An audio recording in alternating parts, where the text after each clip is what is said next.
Hello friends, I am here at my parents' house today. I am dog and cat sitting while they're away for the weekend, and it's actually quite a cold, dreary, wet sort of day here in Melbourne, so I thought I could cozy up in their cute little home and get some reading done. I knew I wanted to participate in the Middle Grade March readathon this month, so I brought along quite an ambitious TBR with me, and I thought I'd show you what books I'm going to start reading, may read, we'll see what we get done today. It's my day off. Today is all about being comfy and cozy. And I'm gonna need this house to do quite a lot of the aesthetic lifting in this video because clearly I'm in some glorified pajamas with a messy bun and no makeup. Now I actually started a book for this readathon last night and I'm halfway through. It's When Rain Turns to Snow by Jane Godwin.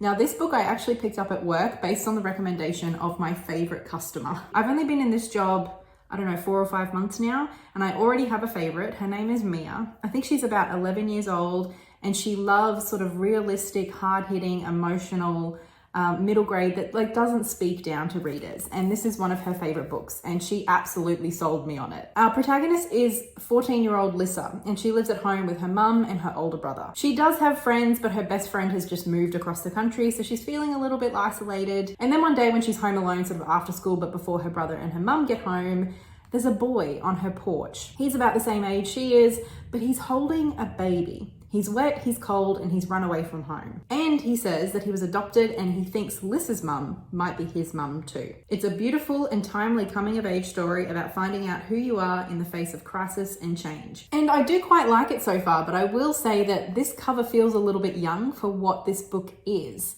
It almost feels more like young adult as opposed to middle grade. I mean, certainly our protagonist is 13 or 14, but already it's dealing with topics around adoption, drug use, and even online bullying and like the leaking of people's private photos, stuff like that. So it does feel like it's covering a lot of topics that teenagers and what I would normally associate with young adult readers would be interested in. But this cover and certainly the blurb and like the marketing of this book feels very solidly middle fiction.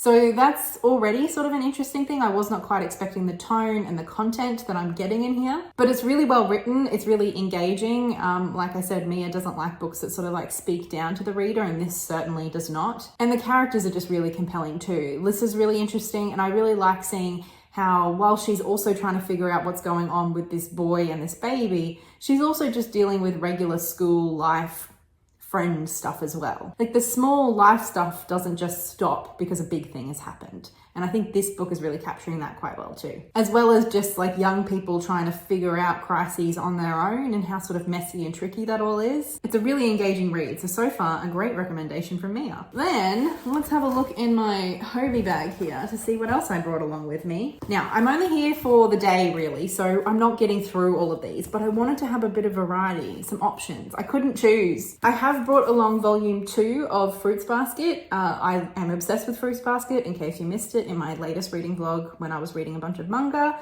And this does meet one of the challenges of this reading vlog, I suppose, for reading about an orphan main character, which Toru is. Then a library book that I have that I need to read is DeadEndia.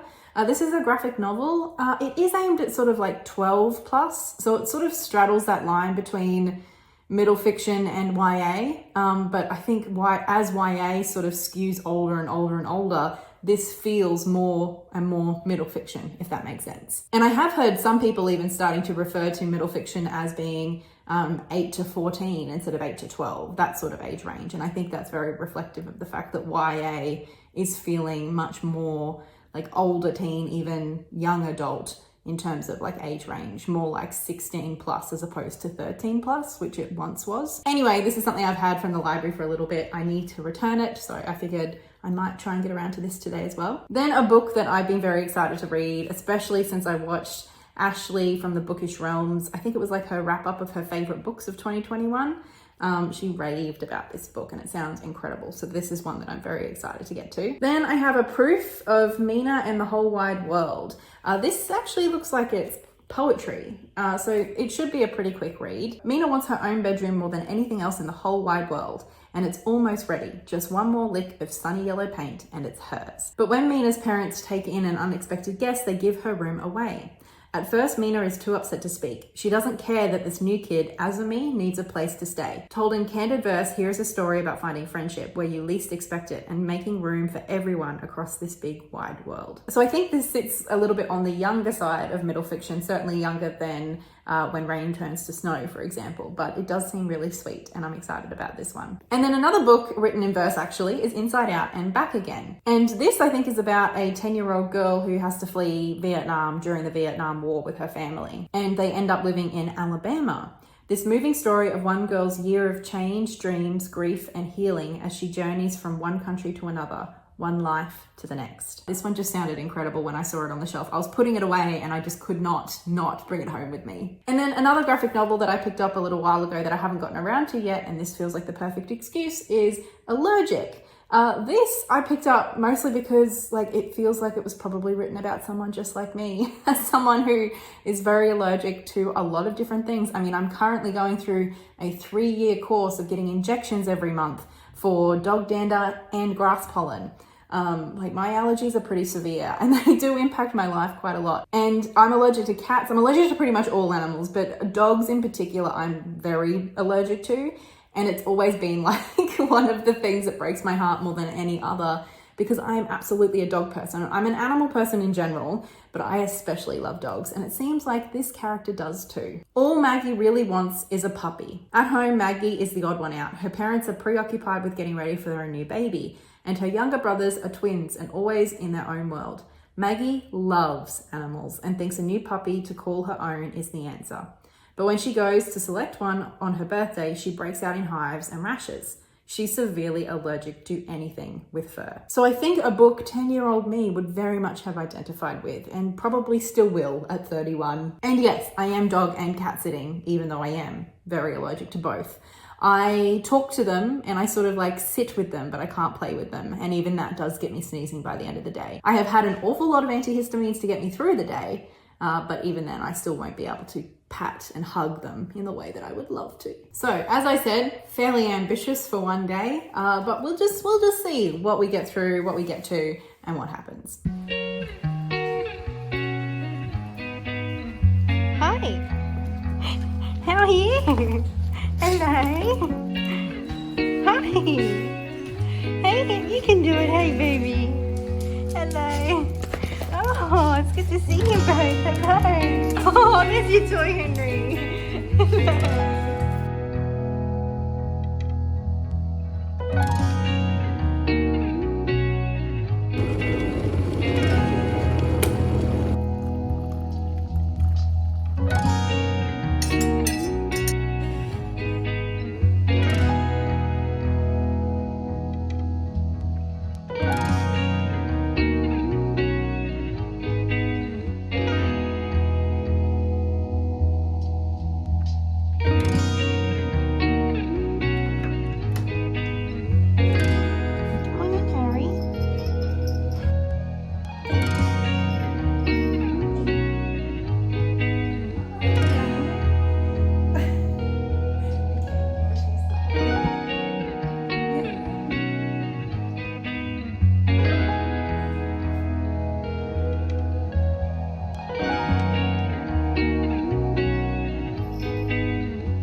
Afternoon and my allergies are really starting to kick in.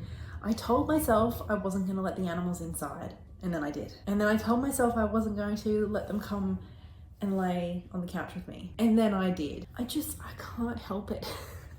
They want to be close to you. I want to be close to them as well. I need to head home and have a shower and have some extra antihistamines. So I thought I would just check in with you and let you know what I managed to read today. Obviously, I was never going to get through everything that I brought along with me, but I did, I think, read a decent amount today. I have read a few more chapters of When Rain Turns to Snow, and I'm still really enjoying it. I think it's one of those things where every time a question is answered, more questions arise. It's definitely got a lot of intrigue going on, along with the really, really compelling characters. Then I did read Mina and the Whole Wide World. It's quite a quick read.